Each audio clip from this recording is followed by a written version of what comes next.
യേശുവിൽ ഏറ്റവും അനുഗ്രഹീതരായ പ്രിയപ്പെട്ടവരെ, ഇന്ന് തിങ്കളാഴ്ചയാണ്. ഡെയിലി ബ്ലെസ്സിങ്ങിലൂടെ വചനം കേൾക്കുന്ന എല്ലാവരെയും ഓർക്കുന്നു, നിങ്ങൾക്ക് വേണ്ടി പ്രാർത്ഥിക്കുന്നു. ദൈവം നിങ്ങളെ സഹായിക്കട്ടെ. സന്തോഷമുള്ള, പ്രാർത്ഥനയുള്ള, ദൈവാനുഗ്രഹമുള്ള, സന്തോഷമുള്ള നല്ലൊരു ദിവസം നിങ്ങൾക്ക് ആശംസിക്കുന്നു. സന്തോഷമായിട്ടിരിക്കാൻ സ്വർഗത്തിലെ ദൈവം ഒത്തിരി അനുഗ്രഹങ്ങൾ തരട്ടെ. പ്രാർത്ഥിക്കുന്ന നിങ്ങളുടെ ജീവിതത്തെ ദൈവം അത്ഭുതകരമായി നയിക്കട്ടെ. എല്ലാവരും സന്തോഷമായിട്ടൊക്കെ ഇരിക്കുന്നുവെന്ന് വിശ്വസിക്കുന്നു. പ്രതീക്ഷയോടെയും പ്രാർത്ഥനയോടെയും നമുക്ക് ഇന്നത്തെ ദൈവവചനം കേൾക്കാം. നിങ്ങൾക്ക് വേണ്ടി പ്രാർത്ഥിക്കുന്നുണ്ട്, നിങ്ങളുടെ കുടുംബത്തിന് വേണ്ടി പ്രാർത്ഥിക്കുന്നു, നിങ്ങളുടെ ആവശ്യങ്ങൾക്ക് വേണ്ടി പ്രാർത്ഥിച്ചുകൊണ്ടാണ് ഈ വചനം ഇന്ന് നിങ്ങളോട് പറയുന്നത്. പുറപ്പാട് പുസ്തകം 3-ാം അധ്യായം 1 മുതലുള്ള വാക്യങ്ങൾ വായിക്കുമ്പോൾ മോശയെ സ്വർഗത്തിലെ ദൈവം വിളിക്കുന്നതാണ് ആ ഭാഗത്ത് എഴുതിയിട്ടുള്ളത്.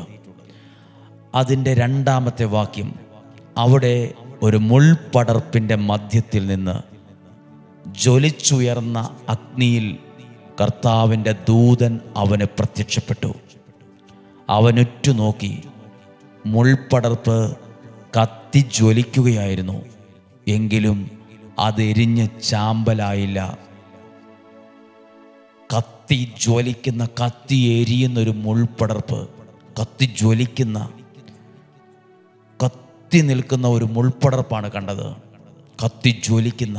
പ്രിയപ്പെട്ടവരെ, ഈ വചനം വായിച്ചപ്പം ഞാൻ ശ്രദ്ധിച്ച 2 കാര്യങ്ങൾ നിങ്ങളോട് പറയുവാൻ ആഗ്രഹിക്കുന്നു.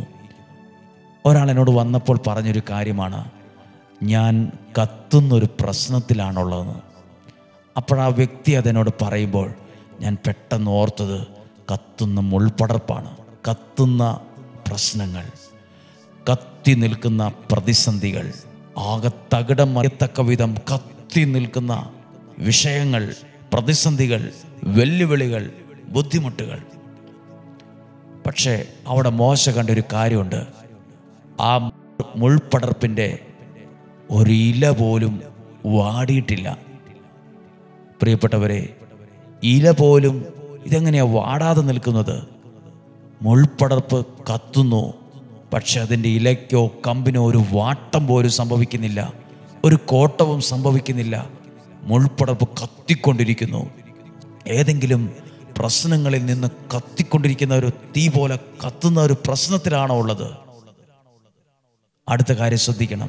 ഇത് കാണാൻ വേണ്ടി മോശ ആ തീയുടെ അടുത്തേക്ക് നടന്നു ചെന്നു. ആ മഹാദൃശ്യം ഞാൻ അടുത്തു ചെന്ന് കാണട്ടെ. അടുത്തു ചെല്ലുന്നത് കർത്താവ് കണ്ടു. മുൾപടർപ്പിൻ്റെ മധ്യത്തിൽ നിന്ന് ദൈവം അവനെ വിളിച്ചു. കത്തുന്ന ആ തീയുടെ നടുക്ക് ദൈവം, കത്തുന്ന തീയുടെ നടുക്ക് ദൈവം.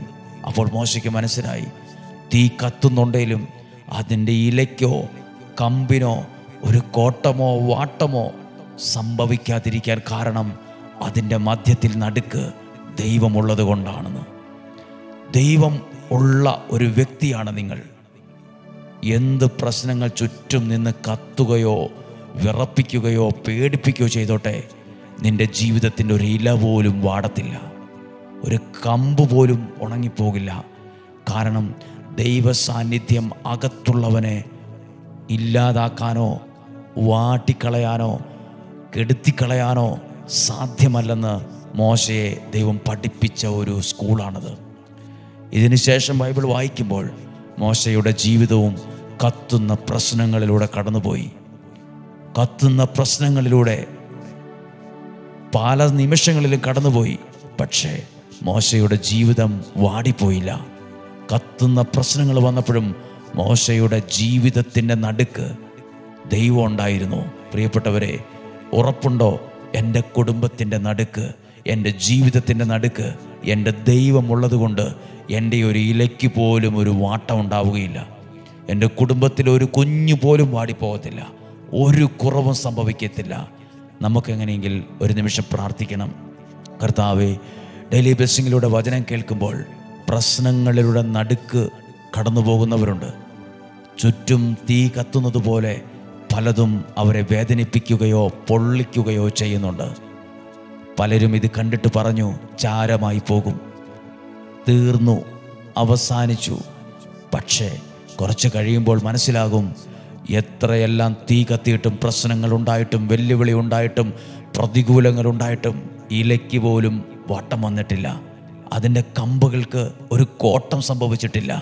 കാരണം അവനവൻ്റെ കഴിവിൻ്റെ ബലം കൊണ്ടല്ല, ശക്തിയുടെ ബലം കൊണ്ടല്ല, സ്വാധീനത്തിൻ്റെ പ്രത്യേകത കൊണ്ടല്ല. നിൻ്റെ ജീവിതത്തിൻ്റെ നടുക്ക് ദൈവമുള്ളത് കൊണ്ടാണ്. നിൻ്റെ ജീവിതത്തിൻ്റെ മധ്യത്തിൽ ഞാൻ ചോദിക്കട്ടെ, ദൈവത്തിൻ്റെ സാന്നിധ്യം നിൻ്റെ അകത്തുണ്ടോ? ഈ വചനം കേൾക്കുമ്പോൾ ദൈവമേ അങ്ങൻ്റെ കൂടെ ആയിരിക്കണമേ എന്ന് പ്രാർത്ഥിക്കുക. ഒന്നിനും നിന്നെ തകർത്തു കളയാൻ കഴിയില്ല.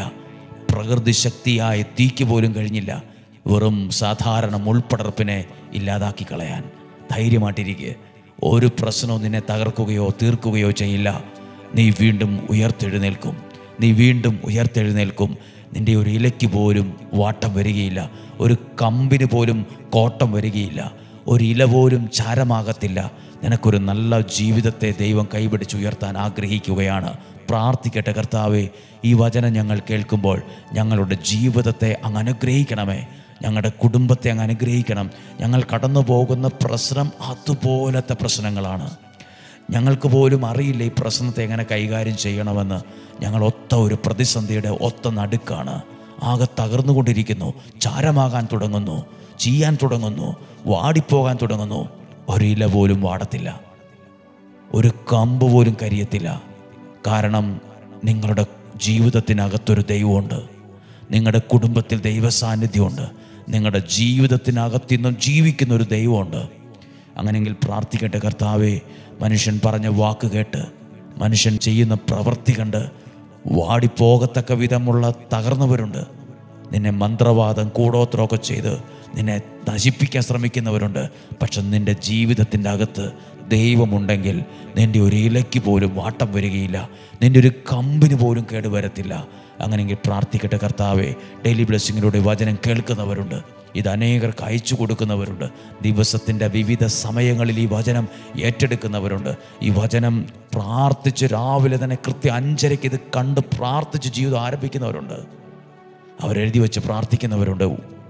അവരെല്ലാം ഓർത്ത് പ്രാർത്ഥിച്ച് ദൈവകരങ്ങളിൽ കൊടുത്ത് ഈ വചനത്തിലൂടെ നിങ്ങളെ അനുഗ്രഹിച്ച് പ്രാർത്ഥിക്കട്ടെ. കർത്താവേ, ഈ വ്യക്തിയെ അനുഗ്രഹിച്ച് പ്രാർത്ഥിക്കുന്നു, ഈ കുടുംബത്തെ അനുഗ്രഹിച്ച് പ്രാർത്ഥിക്കുന്നു, ഈ വിദ്യാർത്ഥിനിയെ അനുഗ്രഹിച്ച് പ്രാർത്ഥിക്കുന്നു, ഈ ജോലി ചെയ്യുന്ന വ്യക്തിയെ അനുഗ്രഹിച്ച് പ്രാർത്ഥിക്കുന്നു, ഈ രോഗിയായ വ്യക്തിയെ സൗഖ്യമാക്കി പ്രാർത്ഥിക്കുന്നു, അനുഗ്രഹമുള്ളൊരു കുടുംബമാക്കി പ്രാർത്ഥിക്കുന്നു. നിങ്ങളുടെ യാത്രകൾ, സഞ്ചാരങ്ങൾ, ജോലി, സഹപ്രവർത്തകർ സകലതും അനുഗ്രഹമാകട്ടെ.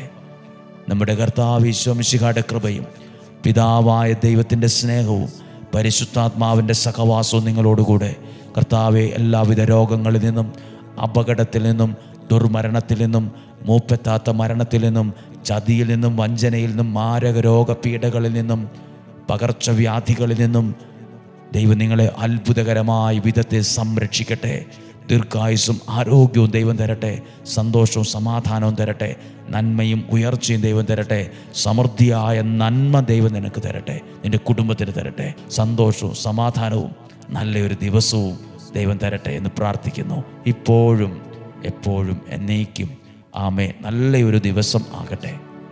ഈ വചനം അനേകർക്ക് അയച്ചു കൊടുക്കണം. അനേകർക്ക് മനസ്സിലാകണം ദൈവം കൂടെയുള്ളതിൻ്റെ വില, ശക്തി, ബലം. നാളെ നമുക്ക് 5:30 ഒരുമിച്ച് കാണണം. 5:30 തന്നെ പ്രാർത്ഥിക്കുന്ന 10,000-ങ്ങളുണ്ട്, ലക്ഷക്കണക്കിന് ആളുകളുണ്ട്. പ്രത്യേകം ഓർക്കുന്നുണ്ട് അവരെ, പ്രാർത്ഥിക്കുന്നു. അതൊരു വിലയാ, ഒരു ത്യാഗമാണ്. നാളെ കാണുന്നത് വരെ ഉള്ളം കയ്യിൽ ദൈവം നമ്മെ സൂക്ഷിക്കട്ടെ. ആമേൻ.